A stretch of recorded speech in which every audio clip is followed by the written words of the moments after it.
Hello friends, मैं आजाद sir आपका अपना यूट्यूब चैनल आर्ट्स बाय आजाद सर में स्वागत है। दोस्तों चलिए हम लोग बात करते हैं हिस्ट्री की। मैंने पहले भी आपको 3 चैप्टर का हिस्ट्री का एमसीक्यू मैंने डाल रखा है, जिसमें आपके पहला चैप्टर, दूसरा चैप्टर और तीसरा चैप्टर। बीच में हमने इसे ड्रॉप कर रखा था क्योंकि पॉलिटी का पेपर चल रहा था। अब पॉलिटी का पेपर खत्म हो रहा है 13 तारीख को, और अब हम किसकी चर्चा कर रहे हैं? हिस्ट्री की, जिसका पेपर कब है? तो 24 को है। ठीक है, कब है? 24 अक्टूबर को है। उससे पहले मैंने आपको 3 चैप्टर का इसका एमसीक्यू डाला था, आप निश्चित तौर पे उसे देख लिए होंगे। अब हम किसकी चर्चा कर रहे हैं? चौथे चैप्टर की बात करने जा रहे हैं, जिसका नाम है विचारक, विश्वास और इमारतें। यह चैप्टर दोस्तों पूर्ण रूप से किस पर केंद्रित है? तो स्तूप पर आधारित है। सांची का जो स्तूप है, उसी स्तूप के इर्द गिर्द ये पूरा का पूरा चैप्टर आपका घूमता है, और इसमें हम भारत के 2 संप्रदाय, बौद्ध और जैन धर्म के बारे में समझने का कोशिश करेंगे। अंतिम क्षण में हम ये भी देखेंगे कि इसमें नए संप्रदाय और कौन आते हैं, और बाद में हिंदू पौराणिक ग्रंथ का उदय भी होता है। ठीक है, तो दोस्तों अभी हम इसमें कंसेप्ट की तो चर्चा करने नहीं जा रहे हैं, लेकिन प्रश्न के उत्तर के दौरान हम कंसेप्ट आपको बताते चलेंगे।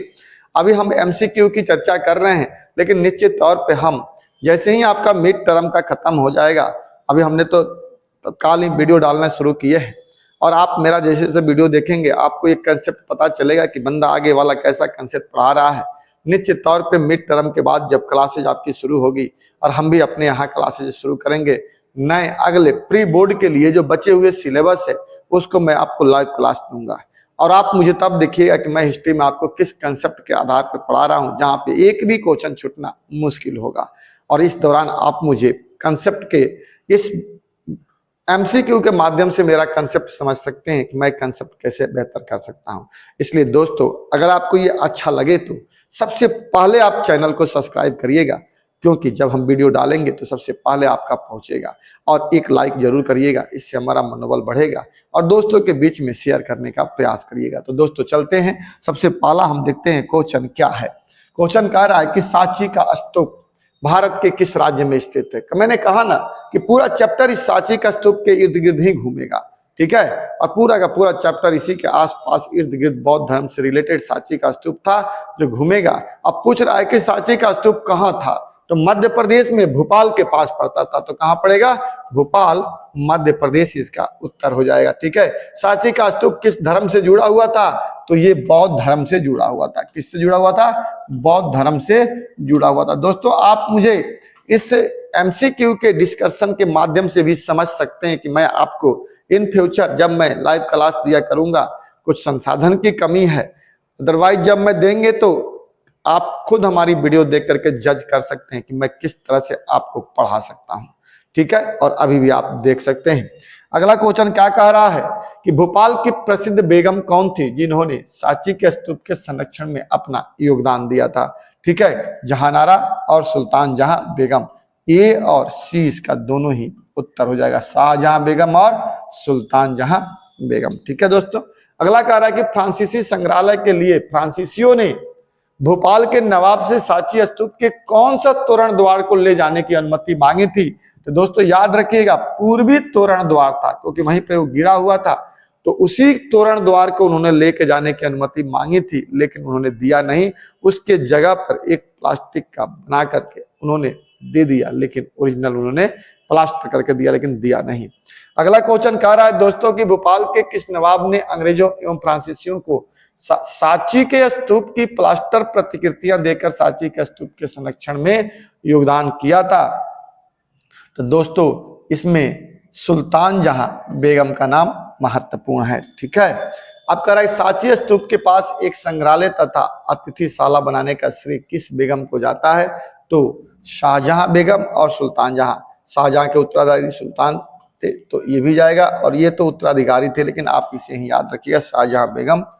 ठीक है, 6ठी शताब्दी ईसा पूर्व में ईरान के प्रसिद्ध धर्म सुधारक कौन थे? क्वेश्चन क्या कर रहा है दोस्तों, ईरान के प्रसिद्ध धर्म सुधारक कौन थे? तो ईरान में जरथुष्ट थे। कौन थे? जरथुष्ट थे। ठीक है दोस्तों, कौन थे? जरथुष्ट थे। ठीक है। अगला क्वेश्चन क्या कह रहा है कि 6ठी शताब्दी ईसा पूर्व चीन के महत्वपूर्ण धर्म सुधारक कौन थे? तो चीन के महत्वपूर्ण धर्म सुधारक की बात कर रहा है तो खुद संगी थे। कौन थे? खुद संगी थे। ठीक है दोस्तों। अगला क्वेश्चन क्या कह रहा है कि यूनान के महान चिंतकों में किनका नाम लिया जाता है? यूनान के महान चिंतकों में नाम किनका लिया जाता है? सुकरात का भी, प्लेटो का भी, अरस्तु का भी। इसलिए दोस्तों इसका उत्तर क्या हो जाएगा? उपरोक्त सभी हो जाएगा। क्या हो जाएगा?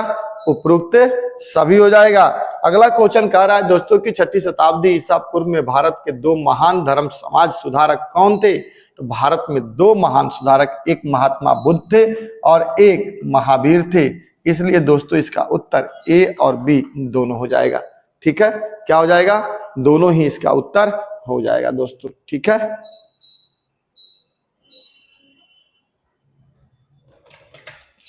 अगला दोस्तों क्वेश्चन कह रहा है कि ऋग्वेद 15वीं ईसा पूर्व से 1000 ईसा पूर्व के महत्वपूर्ण देवता कौन थे?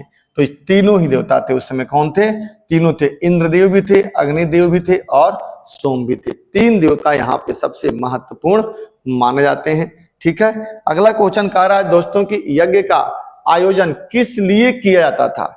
यज्ञ का आयोजन किस लिए? तो मवेशियों के लिए, बेटे के लिए, लंबी आयु के लिए। अर्थात इसका उत्तर क्या हो जाएगा? उपरोक्त सभी हो जाएगा। ठीक है। उपरोक्त सभी हो जाएगा। अगला क्वेश्चन कह रहा है कि उपनिषदों की कुल संख्या कितनी होती थी? तो टोटल हमारे यहाँ टोटल 108 उपनिषद की बात होती है। कितनी? 108 उपनिषद, 118 पुराण की बात होती है। ठीक है। अगला कह रहा है कि बौद्ध ग्रंथ में भारतीय उपमहाद्वीप के कितने संप्रदायों का उल्लेख किया गया है? बौद्ध ग्रंथ में, ठीक है, 64 संप्रदाय की चर्चा की है। कितनी? 64 संप्रदाय की चर्चा किया गया है। अगला क्वेश्चन कह रहा है कि त्रिपिटक ग्रंथों का संबंध किस धर्म से था? तो त्रिपिटक का संबंध बौद्ध धर्म से था। किसके था दोस्तों? तो बौद्ध धर्म से था। बौद्ध धर्म में त्रिपिटक थे जिसे हम सुत्त पिटक, विनय पिटक और अभिधम पिटक के नाम से भी जानते हैं। अगला क्वेश्चन कह रहा है कि त्रिपिटकों की रचना किस भाषा में की गई थी? तो दोस्तों इनकी भाषा पाली थी। ठीक है। अगला क्वेश्चन क्या कह रहा है कि किस ग्रंथ में बौद्ध संघ में रहने वाले बौद्ध भिक्षुओं के संबंध में नियम बनाया गया है? तो सुत्त पिटक, अभिधम पिटक में क्या था? नियमों का संग्रह किया गया था। ठीक है। सुत्त पिटक में तो इनकी शिक्षा की बात की गई थी और सॉरी उत्तर इसका दोस्तों क्या हो जाएगा? नियम की बात कर रहा है ना। क्या कह रहा है? नियम की बात कर रहा है। तो सुत्त पिटक में तो शिक्षा की बात की गई थी। ठीक है। और विनय पिटक में नियम की बात की गई थी। किसमें की गई थी? नियम की बात। और इसमें इनके दर्शन की बात की गई और यहाँ नियम पूछ रहा है तो उत्तर दोस्तों क्या हो जाएगा? सी हो जाएगा, विनय पिटक। ठीक है। अगला कह रहा है कि किस बौद्ध ग्रंथ से महात्मा बुद्ध की शिक्षाएं मिलती है? महात्मा बुद्ध की शिक्षा तो सुत्त पिटक में था। ठीक है। अभी मैंने बताया ना, सुत्त पिटक में शिक्षा और इसमें इनके दर्शन की बात की गई थी। अगला दोस्तों क्वेश्चन कह रहा है कि किस बौद्ध ग्रंथ में बौद्ध दर्शन से जुड़े विषय मिलते हैं? ठीक है। किस बौद्ध ग्रंथ में बौद्ध दर्शन से जुड़े, यानी बौद्ध के दर्शन की बात कर रहा है तो दर्शन में क्या हो जाएगा? अभिधम पिटक होगा। तीनों पूछ दिया ना। मैंने कहा सुत्त पिटक में शिक्षा की बात की गई है, विनय पिटक में नियम का बात किया गया है और उनके दर्शन की बात इसमें की गई है, अभिधम पिटक में किया गया है। अगला क्वेश्चन है दोस्तों, अष्टांगिक मार्ग का संबंध किस धर्म से है? 8 मार्ग यानी जीवन को बेहतर बनाने के लिए बुद्ध ने कहा था कि अष्टांगिक मार्ग पर चलिए। अष्टांगिक मार्ग ही जो है वो आपको जीवन का बेहतर रास्ता दे सकता है। इसलिए अष्टांगिक मार्ग किसका था? बौद्ध धर्म का था। किसका था दोस्तों? बौद्ध धर्म का था। अगला क्वेश्चन कह रहा है कि प्रसिद्ध चीनी बौद्ध तीर्थ यात्री कौन से हैं जो बौद्ध धर्म का अध्ययन करने भारत आए थे? ठीक है। तो इसमें तो एक फास्यान था और एक वेनसोंग थे, जो उन्होंने दोनों नहीं आए थे। इसलिए इसका उत्तर ए भी होगा और बी भी होगा। फाहियान भी आया था और वेनसोंग भी आया था। दोनों हालांकि अलग अलग समय में आए थे। ठीक है। एक कहाँ गुप्त काल में आया था, एक कहाँ चंद्रगुप्त मौर्य काल में आया था, दोनों अलग अलग समय में आए थे, लेकिन दोनों आकर के भारत से बौद्ध धर्म की शिक्षा ग्रहण करके चले गए थे। ठीक है दोस्तों, अगला कह रहा है कि जैन धर्म में कुल कितने तीर्थकर हुए थे? तो जैन धर्म में कुल तीर्थकर यानी अनुयायी यानी शिक्षक यानी गुरु का मामला कितना था? कुल मिलाकर के 24 तीर्थकर हुए थे, जिसमें 24वें तीर्थकर कौन थे? खुद महावीर ही थे। 24वें तीर्थकर कौन थे? महावीर थे। अगला क्वेश्चन कह रहा है कि जैन धर्म के प्रथम तीर्थकर कौन थे? प्रथम तीर्थकर कौन थे जी? ऋषभ देव थे। पावरनाथ तो 23वें थे। अगला कह रहा है कि जैन धर्म के अंतिम एवं 24वें तीर्थकर कौन थे? महावीर थे। कौन थे जी? महावीर स्वामी थे, जो 24वें तीर्थकर माने जाते थे। अगला क्वेश्चन कह रहा है कि संपूर्ण विश्व प्राणवान है, यह किस धर्म का सिद्धांत है? यानी जैन धर्म क्या कहता है? पूरा विश्व ही प्राणवान है, यानी पूरा विश्व ही क्या करता है? जान है। वो पेड़ हो या पौधा हो या नदी हो या पर्वत हो या पठार हो, सब में जीव होता है। इसलिए जैन धर्म जीव हत्या पर ज्यादा बल देता है, अहिंसा का मार्ग पकड़ता है। बहुत कठोर था, यही कठोरता ही जैन धर्म का एक कारण बना जो पतन में इसका योगदान दिया। ठीक है दोस्तों, तो क्या कह रहा है? ये किस धर्म से हो जाएगा? जैन धर्म से होगा। कंसेप्ट दोस्तों समझिए, आपको हर बात समझ में आ जाएगी। अगला क्वेश्चन क्या कह रहा है? पंच महाव्रत का संबंध किस धर्म से था? तो 5 महाव्रत का संबंध जैन धर्म से था। किस धर्म से था? जैन धर्म से था। ठीक है, इसमें 5 व्रत की बात की गई है।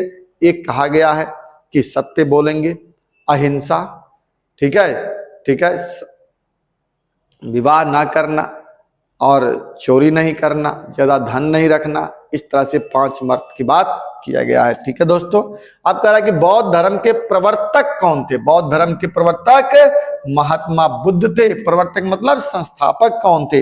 अगला क्वेश्चन कह रहा है कि बौद्ध धर्म का प्रसार किन किन देशों में हुआ था? तो देखो दोस्तों, चीन में इसका हुआ था, जापान में भी हुआ था, म्यांमार में भी हुआ था, श्रीलंका में भी हुआ था, इंडोनेशिया और थाईलैंड। तो उपरोक्त क्या हो जाएगा? सभी हो जाएगा। चारों तरफ बौद्ध धर्म का क्या हुआ था? प्रचार प्रसार हुआ था। आगे कह रहा है महात्मा बुद्ध के बचपन का नाम क्या था?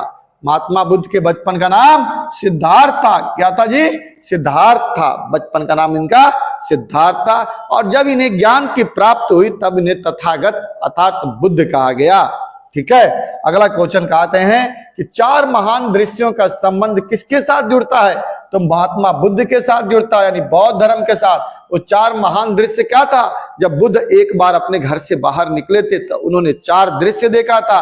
एक वृद्ध व्यक्ति को देखा था, एक मृतक को देखा था, एक सन्यासी को देखा था और एक वृद्ध को देखा, एक सन्यासी को देखा, एक मृतक को देखा और एक बूढ़े आदमी को देखा, जिसमें उनका हृदय परिवर्तन हो गया। ठीक है, अगला क्वेश्चन क्या कह रहा है कि बौद्ध मूर्ति कला में घोड़ा किसका प्रतीक था? गृह त्याग का प्रतीक था। ठीक है, अगला क्वेश्चन कह रहा है कि बौद्ध धर्म किस मार्ग का अनुसरण करता है?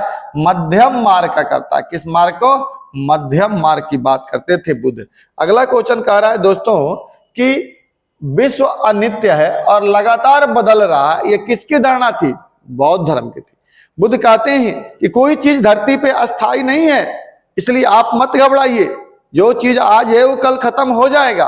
विश्व अनित्य है, लगातार बदल रहा है। इसके लिए एक मोमबत्ती की बात करते हैं कि आप एक मोमबत्ती को जलाकर देख लीजिए, आपको लग रहा है कि इसमें कोई परिवर्तन नहीं हो रहा है, लेकिन इसमें लगातार परिवर्तन हो रहा है।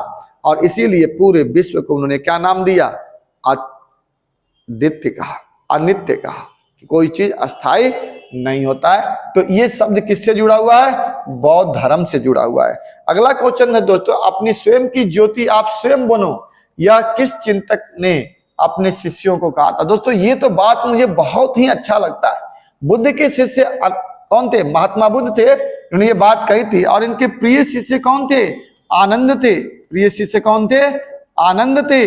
आनंद ने लास्ट में जब बुद्ध से पूछा कि जब आप मर जाएंगे तो हम किसकी पूजा करेंगे, तो उन्होंने कहा कि हम तो पूजा पाठ के खिलाफ ही तो आए थे, हम तो मूर्ति के खिलाफ ही आए थे, पूजा पाठ के खिलाफ आए थे, और उसी चीज को अपना लेंगे तो हमारा अस्तित्व ही खत्म हो जाएगा।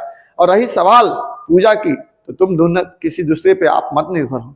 स्वयं के दीपक को खुद जलाइए, खुद अपनी मेहनत करिए और अपने अंदर के दीपक को जलाने का प्रयास करिए, अगर आपका अंदर का दीपक जलेगा, इसीलिए उन्होंने कहा था कि ज्योति आप स्वयं बनो, यह किस चिंतक की, स्वयं की ज्योति स्वयं बनो, स्वयं आत्म मंथन करो, किसी के भरोसे निर्भर न रहो। आप दुनिया में वो हर चीज कर सकते हो जो तुम करने के काबिल हो, इसलिए सबसे पहले आप स्वयं की ज्योति को जलाने का प्रयास करो। ये बुद्ध ने अपने आनंद से कहा था, जो उनके सबसे प्रिय शिष्य थे। अगला कह रहा है कि महात्मा बुद्ध के किस शिष्य की प्रार्थना पर संघ में महिला को प्रवेश दिया गया था? तो इनके शिष्य कौन थे? आनंद थे, जिसके कहने पर यह बात कही गई थी। अगला क्वेश्चन कह रहा है दोस्तों कि बौद्ध संघ में प्रवेश पाने वाली प्रथम महिला कौन सी थी?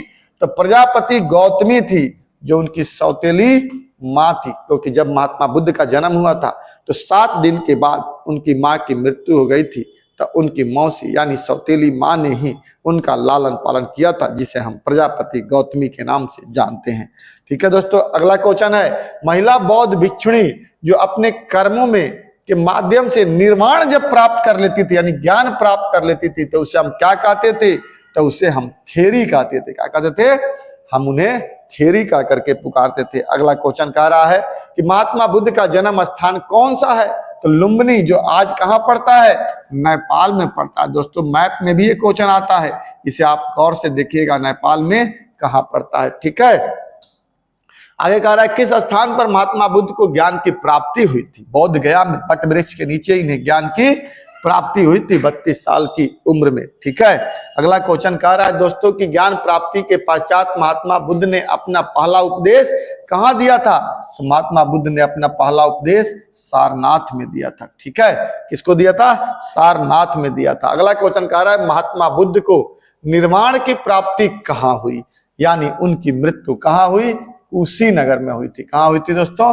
कुशीनगर में हुई थी। अगला क्वेश्चन कह रहा है कि अशोकादान किस धर्म से संबंधित प्रसिद्ध ग्रंथ है? तो अशोकादान जो है वो बौद्ध धर्म से जुड़ा हुआ प्रसिद्ध ग्रंथ है। ठीक है दोस्तों, इस प्रकार हमने आज आपके साथ टोटल हमने टोटल आपको 41 क्वेश्चन का डिस्कस किया इस चैप्टर से। अभी और क्वेश्चन इससे लेकर आएंगे, कम से कम 25 से 30 क्वेश्चन और भी इंपॉर्टेंट हैं जो बाद के हैं, वो हम आपके साथ शेयर करेंगे। दोस्तों अगर अच्छा वीडियो लगे तो सबसे पहले आप इसे सब्सक्राइब करिएगा, फिर एक लाइक करिएगा और अपने दोस्तों के बीच में इसे शेयर जरूर करिएगा। जय हिंद, जय भारत।